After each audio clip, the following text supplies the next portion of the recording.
Hi there, traders. Now, I just want to take you through a technical analysis sort of process, right? This is what I do each day when you come back to the markets, particularly on the hourly charts, right? So this is not a time to overthink the market about where things are going. It's about just drawing support and resistance trend lines so you know exactly where the key levels are and where momentum may shift on a sort of daily basis. Right now, let me just come over to the charts here. Now, I've just got the major currency pairs here on the hourlies. Now, I've purposely left the charts undone for a couple of days, and it's just a matter of just tuning things up, right? The dollar index, just find the previous level. It had broken a little bit higher, and you can start to draw in the next trend lines that are developing, right? This one here, it's got two touches. Well, it's got that third touch there as well. Now, that's on a bit of a shorter time frame. So what I'll do there is I'm just going to change it to an orange, which tells me it's not, not the prime trend line, but it may come into play. And you've got the two red trend lines there. It's as simple as that. Now, dollar yen, we are on sort of BOJ intervention watch. So you are going to start to see a few little blimps like this here, right? Where the market gets a little bit nervous and you see some things triggered. But what we want to do is just focus on where core support and resistance is. In this situation, I would just redraw the trend line to that new low, and that gives us a new support trend line down here below, right? Top side, well, it's still moving top side. If I draw a trend line at the top here, just from one point to another, all we're doing is just focusing on the recent high, right? To me, that could once again be an orange trend line, which tells me it's the next developing trend line, okay, especially for resistance. So I'll just change that over. Let me just get my little color coordinator there, change it to orange.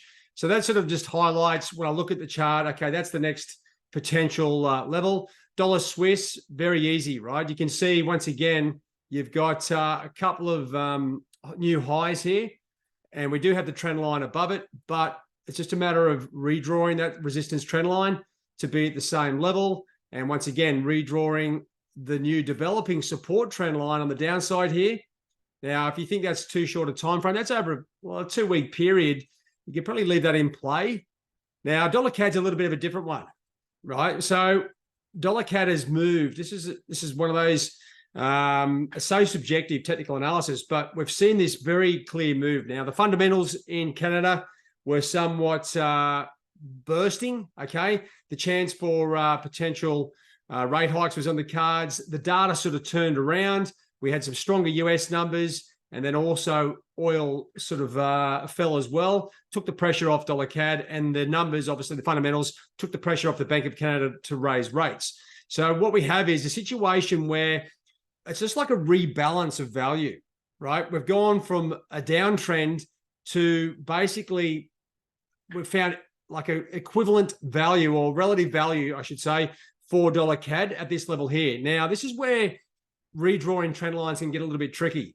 Now, this is the sort of new pocket of data or price action. So do we actually come across and just redraw the trend line to that level? Yes, you can, right? Or one other thing you might want to do is you can just redraw the new trend line here to the price action that you can currently see. So in that situation, you can see here how it does change the picture somewhat if you redraw the trend line too early or too late. We do have almost like a triple top here. There's a double top at the moment at 132.80, and we've got the level where it broke down here. Now, I would say that most traders will, now that it's stalled and drifting sideways, will probably redraw that resistance trend line. And what we've got here is it's like a double whammy. Okay, you've got 132.60, a resistance trend line with a couple of touches, and the trend line above it. Now, in this situation, I would always go with the secondary trend line as the key break level, right? There's nothing worse than, say, getting into a trade, trying to get in a little bit early through the break of this first trend line, and then find it stalls at the second one. So that's where technical analysis gets a little bit gray.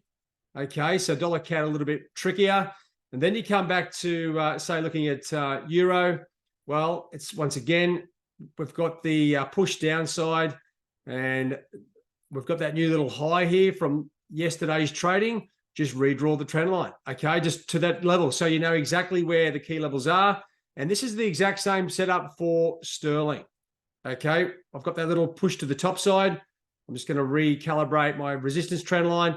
And on the downside, if I just blow this up, we've got a new low there that we want to factor in as well. You just get your previous low and redraw it to the new low there. And once again, you start to see things clearing up on your charts when you do have support resistance very clear. Now, the Aussie dollar, a little bit interesting. We've got a potential rate hike this afternoon. Now, this trend line is out of play. I would be, at this point, we've got a resistance trend line. It has been trending down, but we've got that new price action just above the previous level. So this is the resistance trend line I'm now looking at. Now, if I just shrink up the data and bring in a bit more price action, I can start to see where that support trend line would start from. Okay, over here. And just find the low.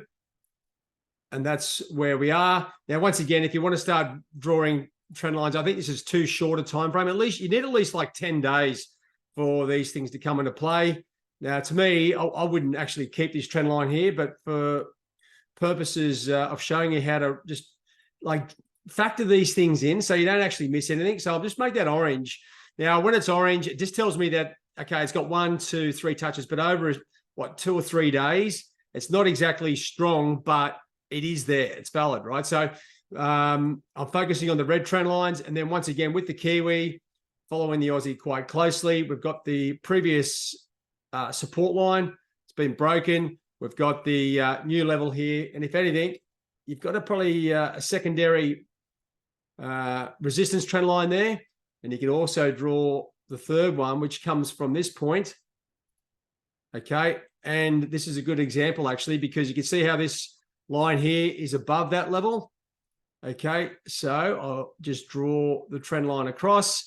And what you end up getting is this is a nice sort of setup. You've got 3 sort of resistance levels. Now, you're going back here and you're looking at, say, this one here, 1, 2, 3 touches. I like that first one. It's got good shape. 1, 2. The second one's got 2 touches. And the third one looks like 2 as well. And you can start to sort of gauge where the major price action will be. If anything, that tells me if Kiwi goes up a bit, it's going to battle through 3 sort of different little resistance levels. It might be a little bit sticky if you're looking to go long, right? So you might want to wait till it breaks the third one for it to really kick into gear. All right, and that's technical analysis, right? 101. So I didn't redraw that Canadian one there. So the whole aspect here is once again just simplicity. Okay, trying to find support and resistance, making sure that you're not overthinking it and just going to the nearest high. We've waited here. Ideally, you want 3 touches on these trend lines to validate the support or resistance trend line, and that's exactly what we do. And then when you look at the charts here now, you've got very clear levels to work out where momentum may shift, okay, whether it stays inside these ranges or not. And this makes trading a hell of a lot easier, okay? And this is what you should be doing each time you come back to the screens at the start of the day, wherever that may be, whether it's the Asian session, North American session, or maybe somewhere else. All right, guys, that's a pretty easy little tune up there for technical analysis. As I said, don't overthink it. This is something you can do while you're listening to music, watching the TV or updates, sport, or anything like that. You're just trying to draw the trend lines. Once you find some good levels, that's the time to start investigating where the potential opportunities are. And that's actually where you would sort of factor in, and you come back to your calendar, okay? And you can sort of line up and go, okay, well, I've got some support and resistance levels here. Now, where are the big trading activities? Like the Aussie interest rate decision today, or the terms of trade out of Germany. All right, guys, that's it for me. Have a good one. All the best. Cheerio.